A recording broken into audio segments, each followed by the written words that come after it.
चाचा जी फोन कह रहे हैं उठा।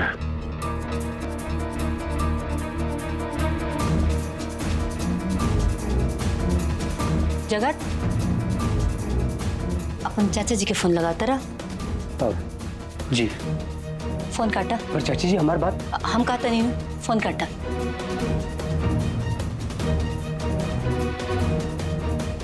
चाची जी देखिए रहुआ बात समझे की कोशिश करी। बीडीओ साहब आंगन में खड़ा बानी बात करे खातिर। अब रहुआ बीडीओ साहब के साथ बहस तो नहीं कर सकत नू। बहस कैला से ना कि मामला सुलझे के बजाय और खराब हो जाए।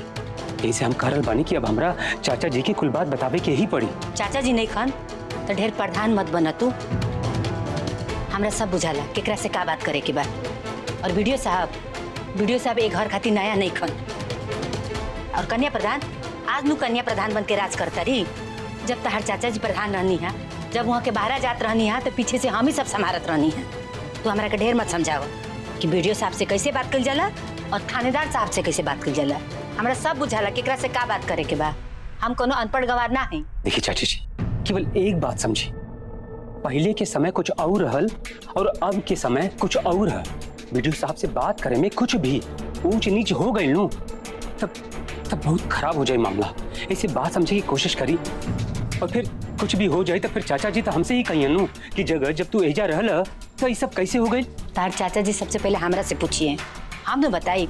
लेकिन हम जौन कहते हैं तौन तू करा। लेकिन चाचा जी हम भी जो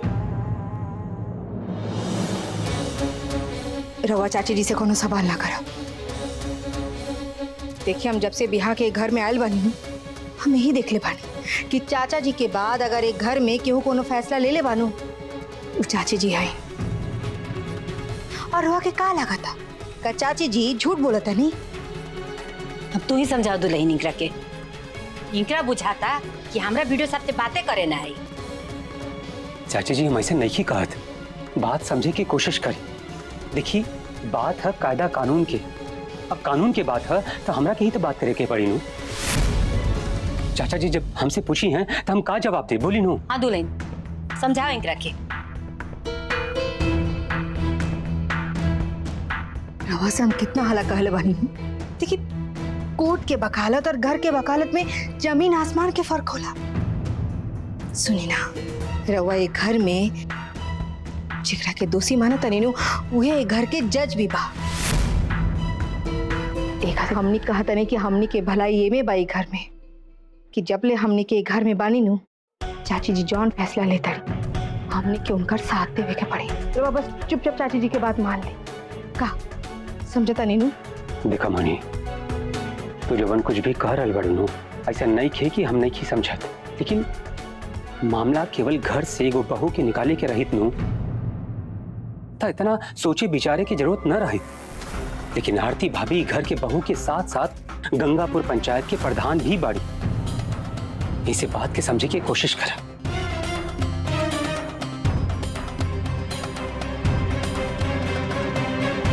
ये हमार पति देखना एकदम अपन माई पे गैल बड़ा। कोनो बात समझाला कोनो फायदा ना होला।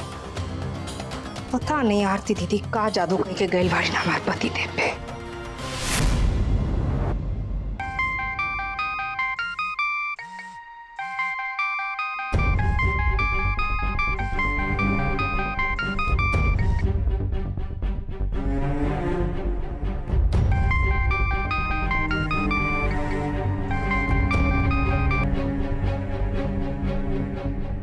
जी डीएम साहिबा बोली। देखा आरती एगो महिला प्रधान के घर में ही ओकरा संग ऐसे होई ता फिर बाकी औरतन खातिर कैसन संदेश जाई समाज में परिवार में नारी उत्पीड़न पर रोक लगावे खातिर नारी के आगे बढ़े के अवसर दे रहल बा।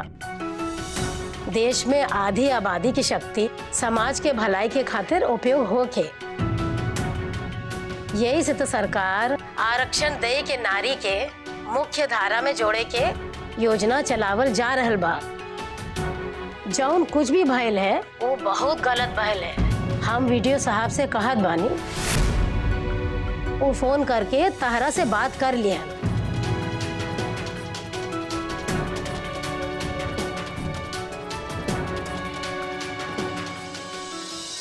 और हुआ ठीक है कहत बानी। बाकी मामला है गो जनप्रतिनिधि के बा। ऐसे हमरा डीएम साहिबा आदेश के लिए बानी कि घटना के पूरा रिपोर्ट बना के उनका के पेश करी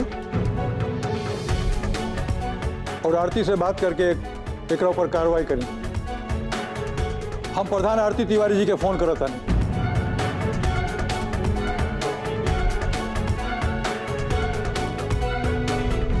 हेलो आरती तिवारी जी, हम वीडियो साहब बोलत हनी। जी वीडियो साहब प्रणाम। प्रणाम, खुश रहे। डीएम साहिबा के आदेश से हम तिवारी हाउस में आयल बानी और उनका आदेश बा कि घटना के पूरा जानकारी लेके रिपोर्ट पेश करी और ए पर कार्रवाई करी।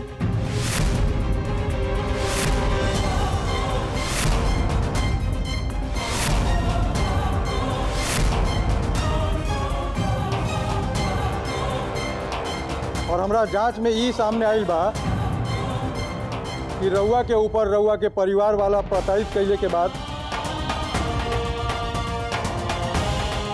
एगो बहू के उनका पति के अनुपस्थिति में घरे से बाहर निकालने के जुर्म कैले बा। आरती तिवारी जी, मामला ऐसा बा कि जनप्रतिनिधि के ऊपर अत्याचार का केस बनेगा। अगर रउआ कहब तो सबके ऊपर मुकदमा दर्ज करके सबके जेल भेजवा सकेली।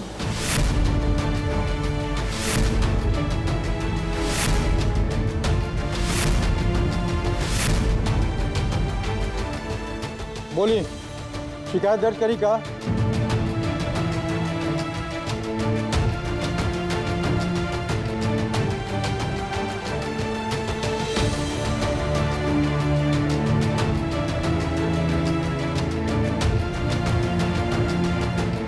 बोली आरती तिवारी जी, एगो महिला के ऊपर अत्याचार भइल बा और समाज में एक गलत संदेश जा रहा बा।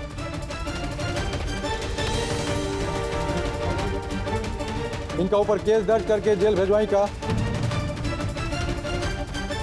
बोली।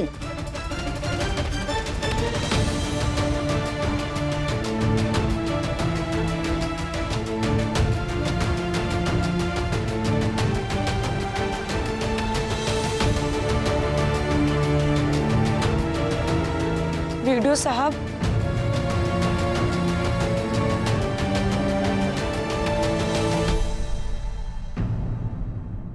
ये बहुत गलत फैसला हो जाए।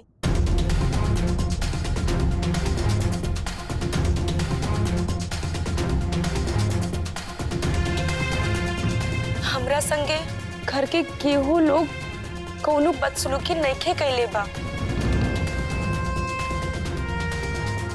हम तो अपना मायका में ऐसे आयल बानी काहे से कि हमार छोटकी बहन के शादी के तैयारी चल रहल बा। हमरा के घर से निकाले के, प्रताड़ित करे के खबर जो रउआ के मिलल बा वो बिल्कुल गलत मिलल बा। हमरे संगे ऐसा कुछू नहीं के भइल।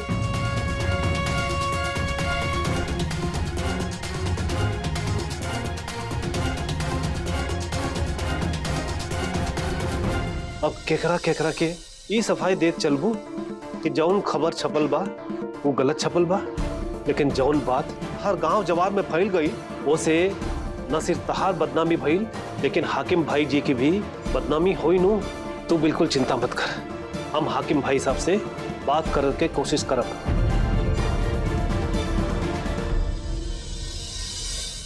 भाऊजी, जौन तू कन्या उतरले बाड़ू ना, एकदम नौटंकी बाज उतरले बाड़ू ये घर में। जौन कुछ ही खबर छपल बानू उ सब आरती तिवारी के कोइल धइल हो। उ नैहरे में जाके इहे कुलगुल खिलावत तड़ी। पहले तो वीडियो साहब के पास भेज देले बाड़ी, अब उ सबके नजर में ना मीठ बनल चाहतड़ी। सबके दया दिखावे खातिर नू भीख में सहूलियत देत बाड़ी। उ कोनो नया पैतरा नहीं खेलत, सब जानतनी हम। वो ऐसा पैतरा खेलेली ना कि लाठी भी ना टूटे और सांप भी मर जाए। हाँ माई, बुआ एकदम ठीक कहा तड़ी। पनिया प्रधान के ना रग रग से परिचित बाड़ी बुआ। वैसे बुआ, हम तो यही सोचा था कि चाची जी अब का करियन दीदी के साथ है।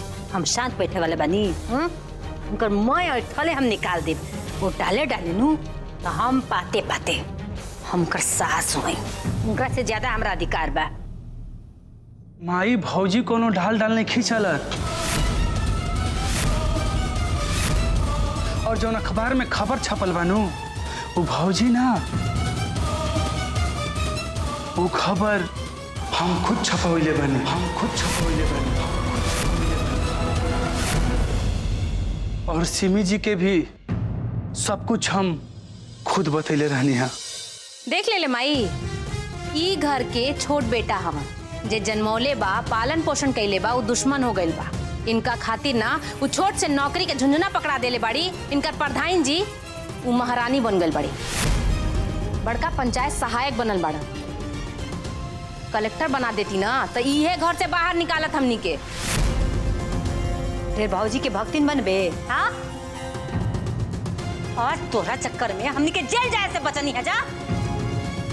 जब वो चक्की पीसत रहली है तो तोरा पसीना मत रहला, और आज हमनी के जेल में जाके चक्की पीसती जा तब रे। राज तोरा और बड़की भौजी हमनी पे का कमाल के एहसान कैले बाड़ी। कैसे कि ई तो दीदी बहुत पहले से चाहत रहनी हमनी पे आपन एहसान थोपे के, ताकि वो आपन मर्जी से हम सब जनी के आपन उंगली पे नचा सकत, और हमनी के चुपचाप उनकर सब बात मान ली। और सबसे मेन बात तो ई बा, वीडियो साहब के घर पे बुलाइल, और ओसे भी मेन बात ई बा, रउआ से कह के सिम्मी से न्यूज़पेपर पे ई खबर छपवाई। फिर वीडियो साहब के घर में भेज के हम सब जनी के धमकी देवैलन, और फिर हमेशा की तरह सबके आंख में नीमन बने खातिर नहीं कोनो केस ना दर्ज कराए के बाद ई नाटक कह के सब कुछ ठीक कह देली। बड़ी आइल बड़ी भाभी के पछ लड़े खातिर। तू लोग के नु खाली भौजी के अंदर कमी दिखेला। जैसे कोनो आदमी काला चश्मा पहन लेला नु कि वो काला चश्मा पहनले के बाद खाली ओकरा करिया करिया हर जगह करिया लौकेला, वैसे ही तू लोग खाली भौजी के बारे में बुराई करे वाला चश्मा डाल लेले बाड़ू लोग, और जब ना तब भौजी के अंदर कमी तू लोग के लौकेला। हमहू केकरा से बात करता नहीं जेकरा कोनो फर्क नहीं पड़े वाला। ई लड़का के ना मट्टी मार लेली बिया वो औरत। रंजन,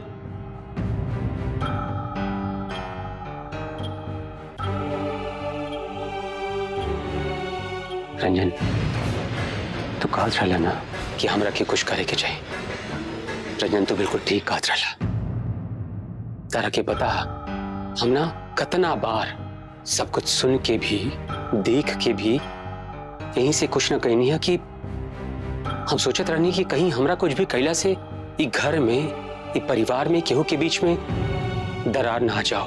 लेकिन अब हमरा के समझ में आ गई है कि हमरा के कुछ ना कुछ करे के चाहिए। अब जब हमार भैया घर में नहीं खन, आरती भाभी कैसे हमने के अकेला नहीं खी छोड़ सकत। भैया केहू कुछ करी चाहे ना करी, लेकिन हम अपना भौजी के ऐसे अकेले कबो नहीं खी छोड़ सकत।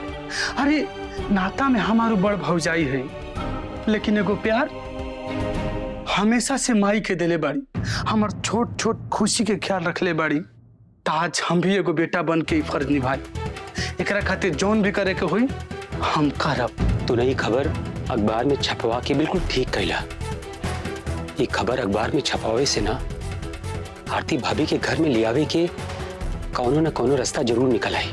देखी भैया, हमरा जवन सही लागी हम उहे करब। एकरा खातिर घर में कुछ होके हमरा कोनो फर्क नहीं पड़त। ठीक, अपन ध्यान रख।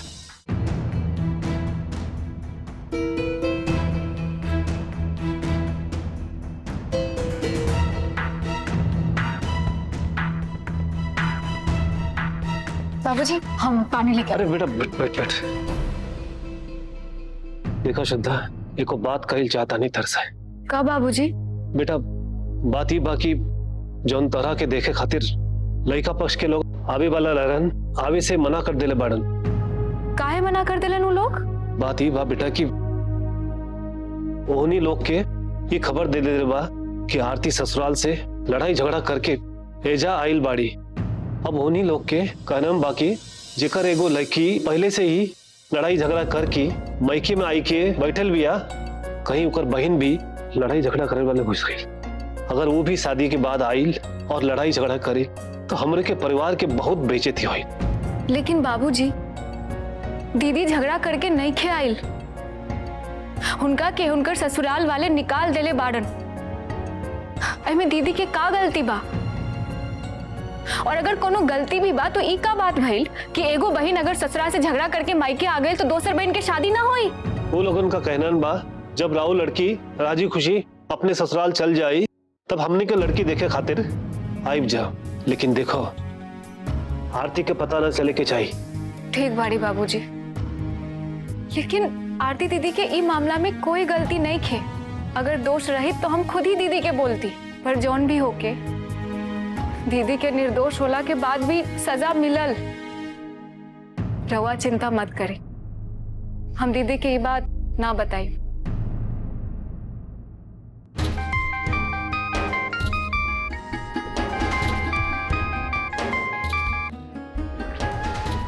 हाँ भाभी प्रणाम।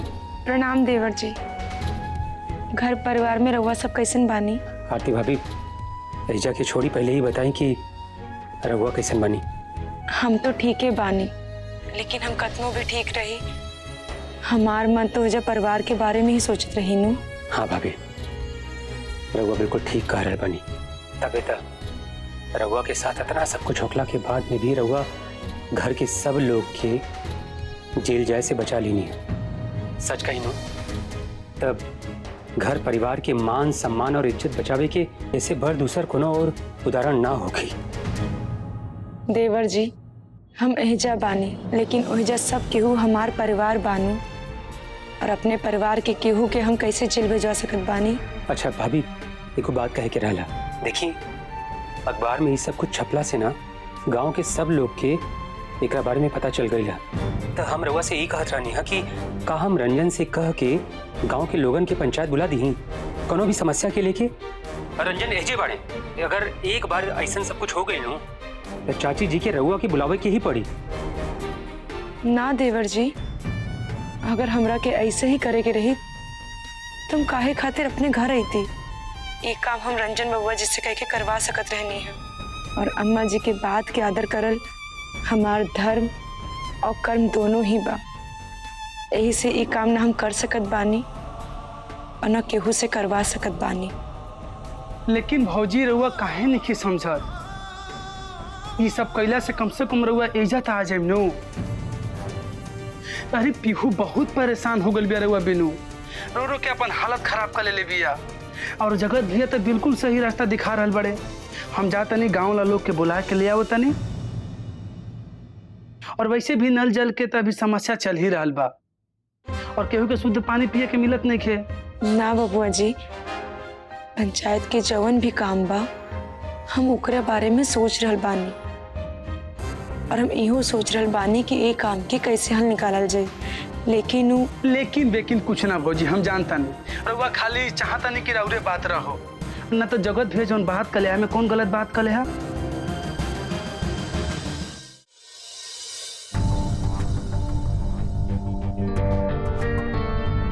रंजन एगो बात कही, आरती भाभी जौन कुछ करल बड़ी नो उनकर बात के समझा, वो बिल्कुल ठीक ही करल बड़ी। और सच कही ना तो हमनी के भी ये बात के सीखे के चाहिए कि कैसे घर और बाहर में आपस में तालमेल बिठा के रखे के चाहिए। भाभी के देखा ना इतना सब कुछ सहला के बाद में भी वो केहू के खिलाफ कुछ भी नहीं की कही चाहत, काहे कि उनका कुछ भी करे से केहू ऐसा ना समझे कि आरती भाभी अपन प्रधानी के पद के दुरुपयोग कर रही बड़ी। ठीक बा भैया, चलो भाई। ठीक बा पापा। मम्मी पापा कहत बड़े कि वो हमरा से मिले खातिर आ चाहत बड़े। हफ्ता में एक बार तो उनके आवे खातिर इजाजत बानू। हाँ बेटा, मौका तो मिले के चाहिए। तहार प्रधान मामी उनके मौका देले भी बाड़ी। तहार प्रधान मामी फरमान जारी कैले रहली कि हफ्ता में एक दिन वो तहारा से मिले आ सकेनी, लेकिन बेटा तहार मामी ना एजा नहीं की, बाबू फरमान भी खारिज हो गइल बा। तो तहार पापा ना अब एजा ना आई है। कान्हा भैया हमार पापा कब आयन? अच्छा अब तहार पापा कब आई है, तहार माई कब आई है, ये सब काना भैया ठेका लेल बने और मम्मी की वजह से तहार पापा गइल बने, तो उहे बताइए कब आई है। रुका, तारे माई से बात करा बतानी।